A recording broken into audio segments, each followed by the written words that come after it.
अगर आज मैं आपसे पूछूं मुझे कुछ कन्नड़ा फिल्मों के नाम बताओ, तो आप मुझे सप्तसागरदा चलो, गरुड़ गमना, वृषभवाहना, दिया, लव मॉकटेल, टोबी, इन मूवीज के नाम बता दोगे एंड ऐसी और 4 अच्छे कन्नड़ा फिल्म रेकमेंड कर दोगे। बट वहीं में अगर आपसे पूछूं कि आपने जोगी, सुपर, लूसिया इन मूवीज का नाम सुना, तो आप 2 मिनट सोचोगे एंड फिर बोलोगे भाई ऐसी भी कोई फिल्में है क्या, जबकि लूसिया, जोगी, सुपर ये भी अच्छी कन्नड़ा फिल्में ही है। बट फर्क बस इतना है कि जिन कन्नड़ा फिल्मों का आपको नाम पता है वो 2018 के बाद रिलीज हुई है एंड जिन कन्नड़ा फिल्मों का नाम आपको पता नहीं है वो 2018 से पहले रिलीज हुई थी। और ऐसा भी नहीं कि ये 5 पैन इंडिया फिल्में थी, बट स्टिल आपको इन फिल्मों का नाम पता है। और ऐसा नहीं है कि ये अच्छी फिल्म है इसीलिए आपको इन फिल्मों का नाम पता है, क्योंकि 2018 से पहले भी कन्नड़ सिनेमा ने काफी अच्छी फिल्में बनाई है। तो फिर क्वेश्चन ये आता है कि आपको सिर्फ 2018 के बाद की कन्नड़ फिल्मों के बारे में कैसे पता है। तो इसका सिंपल सा आंसर है कि 2018 में KGF चैप्टर 1 मूवी रिलीज हुई थी एंड उसके बाद ही पैन इंडिया ऑडियंस ने कन्नड़ सिनेमा को डिस्कवर किया था। इसको और सिंप्लीफाई करके बोलूं तो KGF चैप्टर 1 ने पैन इंडिया ऑडियंस को इंट्रोड्यूस कराया है कन्नड़ सिनेमा से। तो आज के इस वीडियो में हम इसी बारे में बात करने वाले हैं कि किस तरीके से KGF मूवी ने कन्नड़ सिनेमा का फॉर्चून चेंज कर दिया है, क्योंकि कन्नड़ सिनेमा का एग्जिस्टेंस KGF मूवी से पहले भी था बट नोटिस में KGF मूवी के बाद ही आई है। तो कन्नड़ सिनेमा की जर्नी को हम 2 सेगमेंट में देखेंगे, एक प्री KGF एंड दूसरा पोस्ट KGF। तो गाइस KGF से पहले भी कन्नड़ सिनेमा का एग्जिस्टेंस था एंड वो लोग काफी अच्छा परफॉर्म भी कर रहे थे अपने होम ग्राउंड में एंड प्रॉफिटेबल भी थे। बट पैन इंडिया लेवल पे किसी को पता नहीं था कि सैंडलवुड करके भी एक इंडस्ट्री एग्जिस्ट करती है, जबकि सैंडलवुड भी हर साल 150 से 200 फिल्में बनाती है, बट स्टिल वो एक्सपोजर ही नहीं था पैन इंडिया मार्केट में। लाइक अभी तो हमें कन्नड़ा फिल्मों का हिंदी डब वर्जन देखने मिल जाता है, बट 2018 से पहले तक एक भी कन्नड़ा फिल्म का हिंदी डब वर्जन अपने टीवी में देखा नहीं होगा। लाइक तब तो हमें पता नहीं होता था कि 4 अलग अलग इंडस्ट्री है, तब भी to the best of my knowledge एक भी कन्नड़ा फिल्म का हिंदी डब वर्जन टीवी पे टेलीकास्ट ही नहीं हुआ है। अब चाहो तो यूट्यूब पर भी सर्च करके देख लो कन्नड़ा फिल्म का हिंदी डब वर्जन एंड जितने भी मूवीज आपको रिकमेंड किए जाएंगे वो सारे के सारे 2018 या फिर उसके बाद अपलोड किए गए हैं। इवन कोई भी कन्नड़ा सॉन्ग अपने नेटिव ऑडियंस के अलावा पैन इंडिया मार्केट में कभी इम्पैक्ट क्रिएट कर ही नहीं पाई।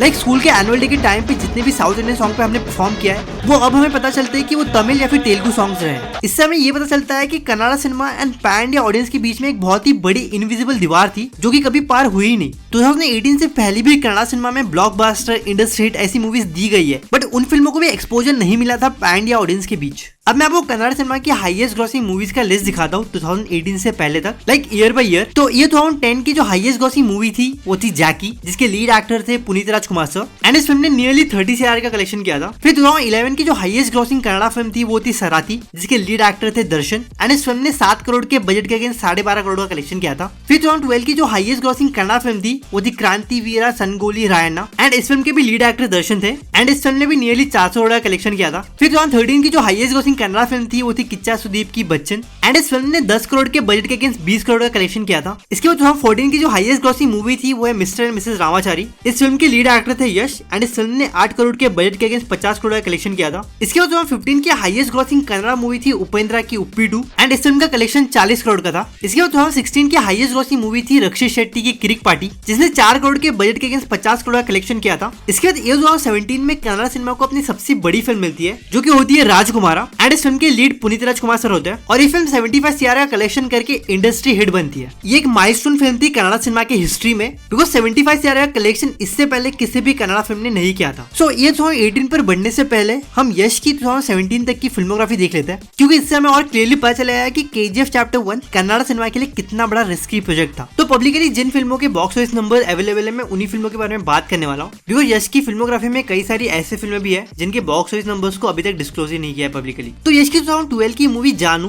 3 करोड़ के बजट के अगेंस्ट 2 करोड़ का कलेक्शन करती है। फिर सेम ईयर उनकी एक और मूवी रिलीज होती है ड्रामा, जो कि 4 करोड़ के बजट के अगेंस्ट 13 करोड़ का कलेक्शन करती है। फिर 2013 में उनकी अगली मूवी रिलीज होती है गूगली, जो कि 4 करोड़ के बजट के अगेंस्ट 15 करोड़ का कलेक्शन करती है। सेम ईयर उनकी एक और मूवी रिलीज होती है राजा होली, जो कि 4 करोड़ के बजट के अगेंस्ट 12 करोड़ का कलेक्शन करती है। फिर नेक्स्ट ईयर उनकी अगली मूवी रिलीज होती है गजक केसरी, जो कि 7 CR के बजट के अगेंस्ट 30 CR का कलेक्शन करती है। Same year mister and Mrs Ramachari movie भी रिलीज होती है, जो कि 8 करोड़ के बजट के अगेंस्ट 50 करोड़ का कलेक्शन करती है एंड ये फिल्म यश के अब तक के करियर की सबसे बड़ी सक्सेस थी। इसके बाद नेक्स्ट ईयर 2015 में यश की अगली मूवी रिलीज होती है मास्टरपीस, जो कि 35 CR का कलेक्शन करती है एंड 2016 में उनकी अगली मूवी रिलीज होती है संतू स्ट्रेट फॉरवर्ड, जो कि 30 CR का कलेक्शन करती है। तो ये थी 2017 तक की कहानी एंड फिर 2018 में रिलीज होती है KGF चैप्टर 1, कन्नड़ सिनेमा की पहली पैन इंडिया मूवी एंड इस फिल्म का बजट था 80 CR एंड इसी के साथ ये अब तक की कन्नड़ सिनेमा की मोस्ट एक्सपेंसिव फिल्म बन जाती है। लेकिन कन्नड़ सिनेमा के बड़े से बड़े एक्टर की फिल्म 80 करोड़ के बजट पे अभी तक नहीं बनी थी। बड़ी से बड़ी फिल्म भी 30 से 40 करोड़ के बजट में बन जाती थी और कन्नड़ सिनेमा की अब तक की हाईएस्ट ग्रॉसिंग मूवी राजकुमार ने 75 CR का कलेक्शन किया था एंड इस चीज को ध्यान में रखते हुए कन्नड़ सिनेमा के लिए 80 करोड़ की बजट बजट की फिल्म बनाना किसी भी एंगल से एक स्मार्ट डिसीजन नहीं था। केजीएफ चैप्टर 1 के बजट के रिकवरी को लेकर कोई भी अश्योरिटी नहीं थी, क्योंकि तब यश का बॉक्स ऑफिस अपील भी उतना बड़ा नहीं था। लाइक उनके करियर की हाईएस्ट ग्रॉसिंग मूवी ने सिर्फ 50 करोड़ का कलेक्शन किया था। तो एक ऐसे एक्टर के ऊपर 80 करोड़ का इन्वेस्टमेंट करना एक बहुत बड़ा रिस्क था। एंड ऐसा भी नहीं था कि वो टाइम पे यश कन्नड़ा सिनेमा के टॉप एक्टर्स में थे। एंड अगर कंपैरिजन दूं तो पुनीत राजकुमार सर, दर्शन एंड किच्चा सुदीप, ये लोग शाहरुख, सलमान एंड आमिर वाला स्टेटस होल्ड करते थे कन्नड़ा इंडस्ट्री में। वहीं ये जॉन इब्राहिम एंड शाहिद कपूर वाले लीग के एक्टर थे कन्नड़ा इंडस्ट्री में। तो ऐसा भी नहीं था कि कन्नड़ा सिनेमा अपना सबसे बड़ा दाव अपने सबसे बड़े स्टार के ऊपर लगा रहा है। नहीं, केजीएफ मूवी के मेकर्स के पास कोई रेफरेंस नंबर था कि हिंदी ऑडियंस में उनको लेके कितना एक्सेप्टेंस है। जैसे पुष्पा मूवी के मेकर्स के पास रेफरेंस था कि अल्लू अर्जुन की फिल्मों का हिंदी डब वर्जन लोगों ने टीवी पे काफी एंजॉय किया है, इवन यूट्यूब पर भी 200-300 मिलियन व्यूज है। तो ऐसा कोई भी रेफरेंस नंबर केजीएफ मूवी के मेकर्स के पास नहीं था। और इवन केजीएफ मूवी का जो प्रोडक्शन हाउस है होम्बाले फिल्म्स, वो कोई बहुत बड़ा प्रोडक्शन हाउस नहीं था जो कि सालों से फिल्में बनाता आ रहा हो। लेकिन केजीएफ चैप्टर 1 उनकी चौथी फिल्म थी, बट इसके पहले की उनकी तीनों फिल्में एक कमर्शियल सक्सेस थी, जिसमें से 2 फिल्मों के लिए उन्होंने पुनीत राजकुमार सर के साथ कोलैबोरेट किया था एंड एक फिल्म के लिए यश के साथ कोलैबोरेट किया था, जो कि 2015 की मास्टरपीस, व्हिच मींस कि KGF chapter 1 Hombale production and Yash का सेकंड कोलैबोरेशन था साथ में, जो कि सबसे बड़ा एंड सबसे रिस्की कोलैबोरेशन था। इवन इस फिल्म के डायरेक्टर प्रशांत नील ने भी इससे पहले इतने बड़े बजट की फिल्म हैंडल नहीं की थी, क्योंकि उन्होंने इससे पहले एक ही फिल्म की थी जो कि उग्रम, एंड उसका बजट था 4 करोड़ एंड उस फिल्म ने 30 करोड़ का कलेक्शन किया था। तो अब किसी भी एंगल से देख लो, केजीएफ चैप्टर 1 एक बहुत ही बड़ा रिस्की प्रोजेक्ट था, सिर्फ यश, होम्बाले फिल्म्स एंड प्रशांत नील के लिए नहीं, बल्कि कन्नड़ा सिनेमा के लिए भी। क्योंकि अगर केजीएफ चैप्टर 1 फेल होता तो पैन इंडिया ऑडियंस ने कन्नड़ा सिनेमा को कभी डिस्कवर ही नहीं किया होता, क्योंकि इसके बाद किसी के अंदर हिम्मत ही नहीं आती इतना बड़ा रिस्क लेने का। बट वो कहते हैं ना, जब आप अपने पूरे शिद्दत के साथ ट्राई करते हो तो चीजें वर्कआउट होती है आपके फेवर में। तो ऐसा ही कुछ हमें केजीएफ चैप्टर 1 मूवी के साथ भी देखने मिला, क्योंकि रिलीज के साथ ही it was a instant hit. Like Kannada cinema के लिए केजीएफ चैप्टर 1 तो इंडस्ट्री हिट बनी गई थी, बट हिंदी ऑडियंस के बीच में भी केजीएफ चैप्टर 1 काफी सक्सेसफुल रही, जबकि इसका क्लैश बॉलीवुड के सबसे बड़े एक्टर शाहरुख खान की मूवी जीरो के साथ था। लिटरली हिंदी ऑडियंस का भी फर्स्ट चॉइस केजीएफ चैप्टर 1 था इस क्लैश में। लाइक केजीएफ चैप्टर 1 मूवी के लिए क्लैश काफी बड़ा था, क्योंकि हिंदी ऑडियंस के बीच में यश की पॉपुलैरिटी ना के बराबर थी एंड किसी को पता भी नहीं था कि यश कौन है, किस इंडस्ट्री से बिलोंग करता है। इट वाज जस्ट लाइक कि सामने वाले टीम का 11th प्लेयर ओपनिंग करने आ रहा है, वो भी बुमराह की बॉलिंग पर। बट कहानी में ट्विस्ट तब आया जब सामने वाली टीम का 11th प्लेयर सुनील नारायण निकला, जो कि पहली बॉल से ही 6 मारना स्टार्ट करता है। सो अगर केजीएफ चैप्टर 1 के अचीवमेंट्स के बारे में बात करें तो ये पहले ऐसी कन्नड़ा फिल्म है जिसे 2200 से ज्यादा स्क्रीन पे रिलीज किया हो। ये पहली ऐसी कन्नड़ा फिल्म थी जो पाकिस्तान में रिलीज हुई थी। 71 स्क्रीन पर रिलीज किया गया था इस मूवी को पाकिस्तान में, बट 2019 के बाद से इंडियन मूवीज का पाकिस्तान में रिलीज करना बैन कर दिया गया। इसके अलावा केजीएफ चैप्टर 1 पहली ऐसी कन्नड़ा फिल्म होती है जो कि 25 करोड़ से ज्यादा कलेक्शन करती है अपने डे 1 पर।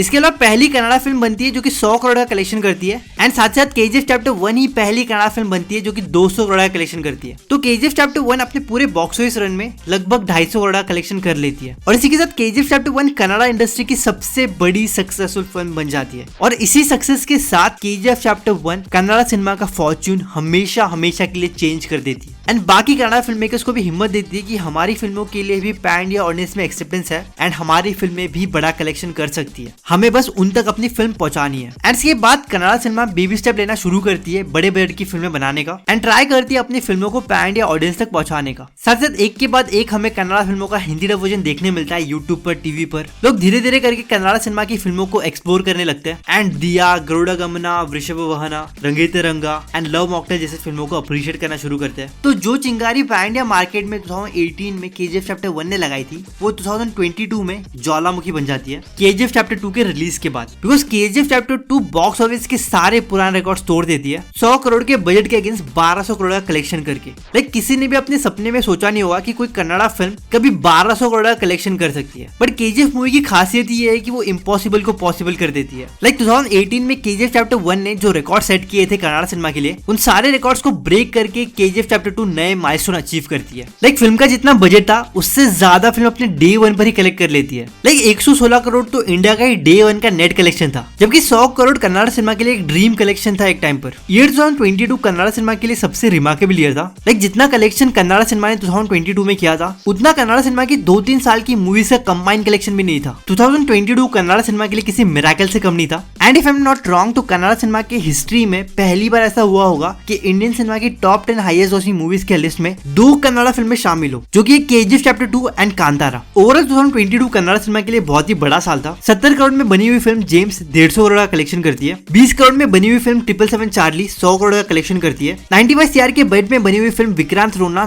200 करोड़ का कलेक्शन करती है। 16 करोड़ में बनी हुई फिल्म कांतारा 450 करोड़ का कलेक्शन करती है। एंड 100 करोड़ में बनी हुई फिल्म केजीएफ चैप्टर 2 1200 करोड़ का कलेक्शन करती है। केजीएफ चैप्टर 2 के सक्सेस के बाद कन्नड़ सिनेमा का कॉन्फिडेंस और बूस्ट हो गया था। उन्होंने बड़ी स्केल की फिल्में बनाना शुरू किया एंड पैन इंडिया लेवल पे उसे रिलीज करना स्टार्ट किया एंड काफी सारी फिल्में लोगों ने पसंद की। तो एक टाइम पर जिस इंडस्ट्री का नाम पैन इंडिया ऑडियंस को पता नहीं था, आज उस इंडस्ट्री के पास इंडियन सिनेमा का one of the biggest pan India star है, जिसकी हर अपकमिंग फिल्म्स को लेके लोगों की यही एक्सपेक्टेशन है कि ये फिर से 1000 करोड़ कमाने वाली है। केजीएफ मूवी ने इंडियन सिनेमा की ऑडियंस को रॉकिंग स्टार यश से इंट्रोड्यूस कराया। केजीएफ मूवी ने ही प्रशांत नील जैसे डायरेक्टर को उनका डिजर्विंग एक्सपोजर दिलाया एंड इनकी भी हर नेक्स्ट फिल्म को लेके लोग एक्साइटेड है। केजीएफ मूवी ने हुम्बाले फिल्म्स को वो स्टेटस अचीव कराया कि हुम्बाले फिल्म्स ने अगर इस फिल्म को प्रोड्यूस किया है तो ये अच्छी होने वाली है। Even one of the best production house of Indian cinema consider किया जाता है हुम्बाले फिल्म्स को, क्योंकि इसी प्रोडक्शन हाउस ने सलार एंड कांतारा मूवी भी प्रोड्यूस की है। तो अब अगर कन्नड़ सिनेमा के बारे में बात करें तो एक टाइम ऐसा था कि कन्नड़ फिल्में आती थी, चली जाती थी, किसी को कुछ फर्क नहीं पड़ता था पैन इंडिया लेवल पर। बट आज की डेट में कन्नड़ इंडस्ट्री की जो अपकमिंग फिल्म को लेकर बहुत ही ज्यादा एक्सपेक्टेशन है एंड वो दोनों फिल्में इंडियन सिनेमा की हाईली एंटिसिपेटेड फिल्म्स है, जो कि ऋषभ शेट्टी की कांतारा चैप्टर 1 एंड यश की टॉक्सिक। एंड इन दोनों फिल्म को लेकर ऐसी एक्सपेक्टेशन है कि ये फिल्में 1000 करोड़ से ज्यादा कलेक्शन करने वाली है एंड इन दोनों का एक्सपेक्टेड रिलीज इसी साल है। एंड आज के डेट में यश और ऋषभ ये दोनों ही इंडियन सिनेमा के टॉप एक्टर्स में कंसिडर किया जाता है box office appeal wise and Kannada cinema में पर्टिकुलरली नंबर 1 एंड नंबर 2 के एक्टर है बॉक्स ऑफिस अपील वाइज। तो कुछ इस तरीके से केजीएफ मूवी ने कन्नड़ सिनेमा का फॉर्च्यून चेंज कर दिया है एंड इस चीज का सबसे ज्यादा क्रेडिट यश को जाना चाहिए, बिकॉज यश ने इनिशिएट किया था कि केजीएफ चैप्टर 1 को as a pan India film release किया जाए एंड ये एक और क्लासिक एग्जांपल बन जाता है कि higher the risk bigger the reward. बाकी that's all for a video and आप लोगों का क्या ओपिनियन है, क्या जेन्युइनली केजीएफ मूवी ने कन्नड़ सिनेमा का फॉर्च्यून चेंज किया या फिर नहीं? एंड अगर यश के ऊपर एक डेडिकेटेड वीडियो चाहिए तो कमेंट में #रॉकी भाई लिख देना। बाकी इसी नोट पे वीडियो को एंड करते हुए सिनेमा से जुड़े सारे फंडे आपके सामने पेश करेगा कैप्टन संडे।